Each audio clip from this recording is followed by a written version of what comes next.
Chào các bạn, chào mừng các bạn đã đến với phần chữa bài speaking ngày thứ 27 tháng 5 2024. Bây giờ mình đến phần đầu tiên, part 1, neighbor. Do you know your neighbors? Actually, I know my neighbors quite well. They are so kind-hearted and hospitable. I usually talk to them on a regular basis, and we really enjoy our company. What do you think of your neighbors?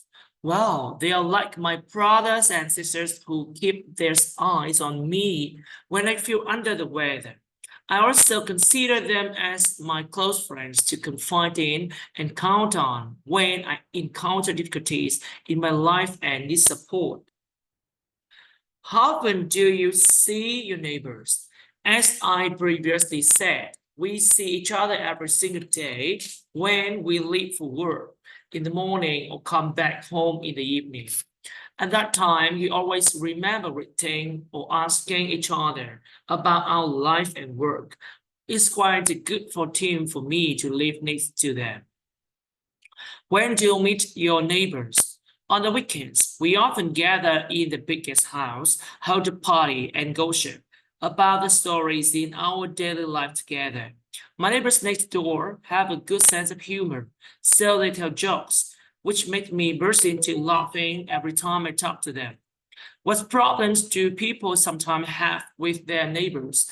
I think the most common is probably noise. It's difficult to live with some night owl who turns the radio or music too loud at night, or those who have a barking dog.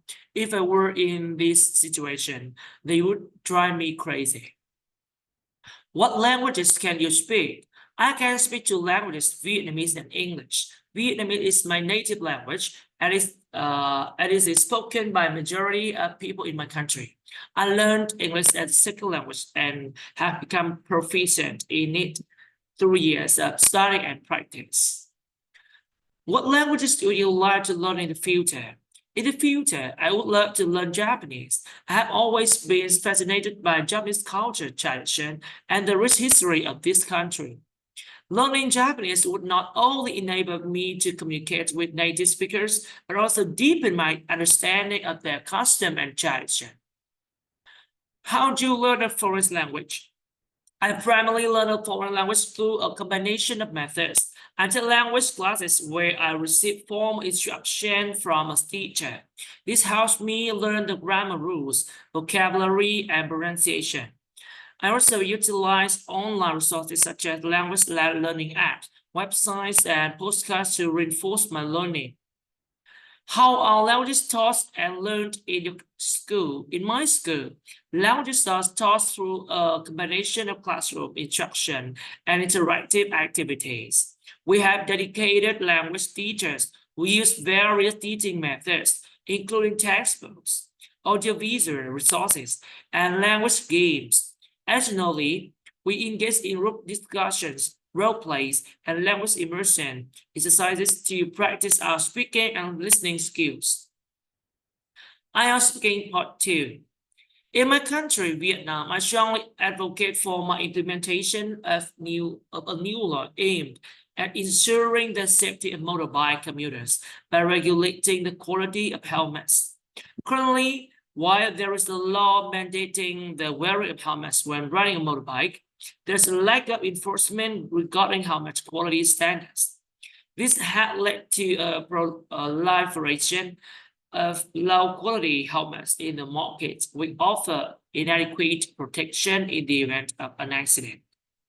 My proposed new law would mandate that all helmets meet a specific standard of quality and safety. This standard would encompass factors such as impact resistance, durability, and overall effectiveness in protecting the wearer head in the event of a crash.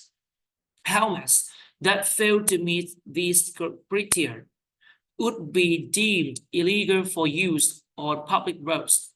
Furthermore, the enforcement of this law would involve heavy penalties for individuals caught either not wearing a helmet or wearing a substandard helmet.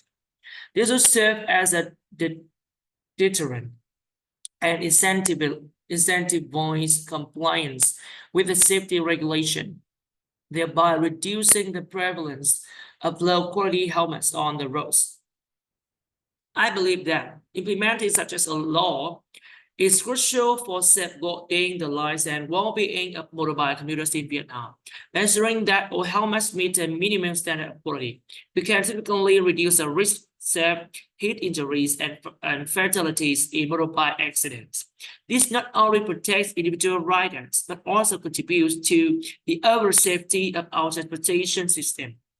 Additionally, promoting the use of high-quality helmets fosters a culture of safety consistent among motorbike riders, encourage them to prioritize their own well-being and that of others on the road. Ultimately, the implementation of this law would lead to safer and more responsible commuting practice, benefiting both individuals and society as a whole. I am speaking part 3. Do you think it takes a long time to introduce a new law? Well, the process of introducing a new law is quite intricate and time-consuming.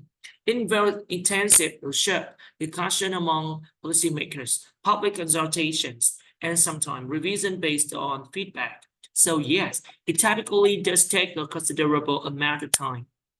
Which is better, to make people obey the law, punish them, or encourage them to do so? I believe it's essential to strike a balance between enforcement and education. While punishment may deter some from breaking the law, fostering a culture of compliance through education and incentives often yields more sustainable results. When people understand the rationale behind laws and perceive their benefits, they are more likely to adhere to them voluntarily. What rules should students follow at school? At school, students should adhere to a set of rules designed to maintain order and foster a conducive learning environment. This includes respecting teachers and peers, attending classes punctually, completing assignments diligently, and refraining from disruptive behavior or academic dishonesty. These rules are fundamental in promoting academic excellence and cultivating good citizenship among students. Do you think children can learn about the law outside of school? Absolutely, children can learn about the law through various avenues beyond the confines of the classroom. Family discussions, community activities, educational programs, and even media engagement provide valuable opportunities for children to understand legal concepts and their significance in society. Observing everyday situations such as traffic regulations or community rules also contributes to their understanding of legal principles. How can parents teach children to obey rules? Parents play a pivotal role in instilling respect for rules and laws in their children. By example, parents should demonstrate integrity, responsibility, and adherence to rules in their own behavior. Open communication about the purpose and importance of rules, coupled with consistent reinforcement of positive behavior, help children understand the rationale behind rules and foster a sense of accountability. That's it. Thank you. Cảm ơn các em thật nhiều.